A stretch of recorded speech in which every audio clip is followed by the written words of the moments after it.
बिस्मिल्लाहिर्रहमानिर्रहीम। सौतेली माँ सच्ची और सग्गी माँ झूठी थी।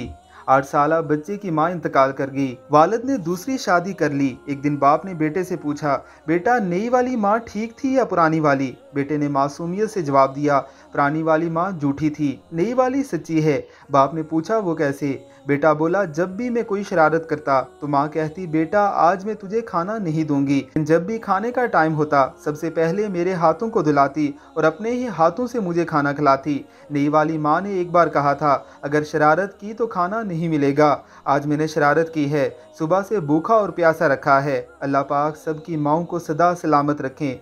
जिनके वालदेन इस दुनिया में नहीं हैं उनको जन्नत में आला मुकाम अता करें। जिनके वालदेन जिंदा हैं अल्लाह पाक उनकी उम्र दराज करें और सदा सलामत रखें।